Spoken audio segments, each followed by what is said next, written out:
Bonjour chers amis, heureux de vous rencontrer de nouveau dans cet instant culturel. Aujourd'hui on va passer en revue un ouvrage très intéressant qui s'intitule Aspect du mythe de son auteur Mircea Eliade. Mircea Eliade. Mircea Eliade est née en 1907 à Bucarest, en Roumanie. Elle a vécu aux Indes de 1928 à 1932. Préparé une thèse de doctorat sur le yoga et a enseigné la philosophie à l'université de Bucarest de 1933 à 1940. Attaché culturel à Londres, puis à Lisbonne, il devint, à partir de 1945, professeur à l'école des hautes études à Paris et commence alors à écrire directement en français. Il enseigne ensuite à la Sorbonne, dans diverses universités européennes, et de 1957 jusqu'à sa mort en 1986, il est titulaire à la chaire d'histoire des religions à l'université de Chicago. Ses ouvrages dans cette science font autorité, tels que Forêt interdite, Le sacré et la profane, La nostalgie des origines, mais Mircea Eliade est aussi le romancier de la nuit Vangali, Le vieil homme et l'officier, Noces au paradis. Enfin, il a publié des fragments de son journal intime. Dans cet ouvrage, Mircea Eliade aborde les aspects du mythe à travers la fonction du mythe, en essayant de donner une signification au monde et à l'existence humaine. Grâce au mythe, le monde se laisse saisir en tant que cosmos parfaitement intelligible. Mircea Eliade retrace l'histoire des grands mythes des peuples primitifs jusqu'au monde moderne en passant par les grandes civilisations du passé, telles que les Indes, la Grèce, l'Égypte, etc. Son livre constitue à la fois un exposé historique rempli d'exemples et une synthèse philosophique sur le phénomène.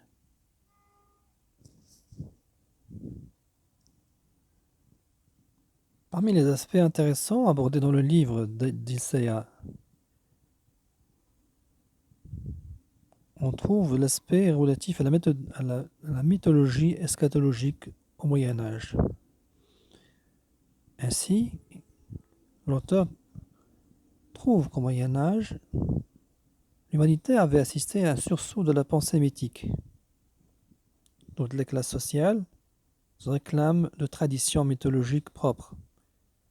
La chevalerie, les métiers, les clercs, la paysannerie adoptèrent ainsi des mythes d'origine propres à leur caste sociale ou de leur vocation. Ils s'efforçaient ainsi d'imiter un modèle exemplaire, modèle religieux par exemple. L'origine de ces mythologies est variée.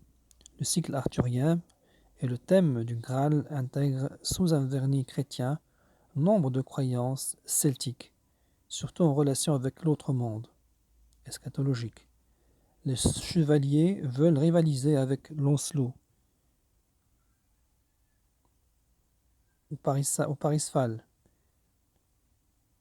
Les trouvères élaborent toute une mythologie de la femme et de l'amour au moyen d'éléments chrétiens, mais en dépassant, voire même en contredisant, les doctrines de l'Église. Certains mouvements historiques au Moyen Âge illustrent d'une manière particulièrement frappante les manifestations les plus typiques de la pensée mythique. Nous pensons aux exaltations millénaristes et aux mythes eschatologiques qui se font jour dans les croisades, dans les mouvements d'un Tanchelem et étude de l'étoile, dans l'élévation de Frédéric II au rang de Messie, dans tant d'autres phénomènes collectifs messianiques, utopiques et pré-révolutionnaires, brillamment étudiés par Naumann Cohn dans ce livre de Poursuite en 2000. Ainsi, pour nous arrêter un instant sur l'auréole mythologique de Frédéric II, le chancelier impérial Pietro della Vigna présente son maître comme un sauveur cosmique. Le monde entier attendait un tel cosmocrateur, Et maintenant les flammes du mal sont éteintes. Les épées ont été transformées en charrues. La paix, la justice et la sécurité sont solidement installées. Bien plus encore, Frédéric possède le pouvoir incomparable de lier ensemble les éléments de l'univers, réconciliant chaud et froid, solide et liquide, tous les contraires entre eux. Il est un messie cosmique de la terre, la mer et l'air adorent à l'unisson. Son avènement est ainsi l'œuvre d'une providence divine, car le monde allait sombrer, le jugement dernier était imminent. Lorsque Dieu, dans sa grande miséricorde, nous a accordé un sursis et a envoyé ce souverain pur pour instaurer un âge de paix et d'ordre et d'harmonie au dernier jour, que ces expressions reflètent fidèlement la pensée de Frédéric lui-même. On le voit par la lettre qu'il adressa à son village natal, Jesi, près d'Ancône. Il y montre clairement qu'il considère sa naissance comme un événement ayant donc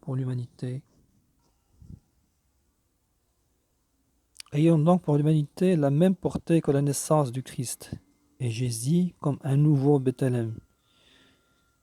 Frédéric est sans doute le seul des monarques du Moyen Âge à s'être cru divin, en vertu non de sa charge, mais de sa nature même, ni plus ni moins qu'un Dieu incarné.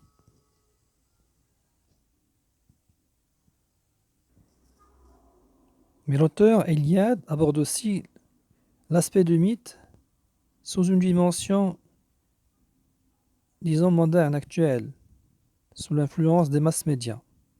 Ainsi, des recherches récentes ont mis en lumière les structures mythiques des images et des comportements imposés sur les collectivités par la voie des mass médias. Ce phénomène se constate surtout aux États-Unis. Les personnages des comic strips, bandes dessinées, présentent la version moderne des héros mythologiques ou folkloriques. Ils incarnent à tel point l'idéal d'une grande partie de la société que des éventuelles retouches apportées à leur conduite ou, pis encore, leur mort, provoquent de véritables crises chez le lecteur. Ceux-ci réagissant violemment et protestent en envoyant des télégrammes par milliers aux auteurs des comic strips et aux directeurs des journaux. Un personnage fantastique, Superman, est devenu extrêmement populaire grâce surtout à sa double identité. Descendu d'une planète disparue à la suite d'une catastrophe et doué de pouvoirs prodigieux, Superman vit sur la Terre sous des apparences modestes d'un journaliste qui s'appelle Clark Kent. Il se montre timide, effacé et dominé par sa collègue Lois Lane, ce camouflage humiliant d'un héros dont les pouvoirs sont littéralement illimités reprend un thème mythique bien connu. Si l'on va au fond des choses, le mythe du Superman satisfait les nostalgies secrètes de l'homme moderne qui, en se sachant déchu et limité, rêve de se révéler un jour un personnage exceptionnel, un héros. Le roman policier se prêterait à des remarques analogues. D'une part, on y assiste à la lutte exemplaire entre le bien et le mal, entre le héros, le détective, et le criminel, incarnation moderne du démon, ou Satan. D'autre part, un processus inconscient de projection et d'identification. Le lecteur participe au mystère et au drame. Il a le sentiment d'être personnellement entraîné dans une action paradigmatique, c'est-à-dire dangereuse et héroïque. On a également démontré la mythialisation des personnalités au moyen des mass médias. Leur transformation en images exemplaires. Lloyd Warner nous raconte dans la première section de son livre The Living and the Dead la création d'un personnage de ce genre. Biggie Muldoon, un politicien de la Yankee City, était devenu un héros national en raison de son opposition pittoresque à l'aristocratie de Hill Street, si bien que la presse et la radio lui fabriquèrent le portrait populaire de demi-dieu.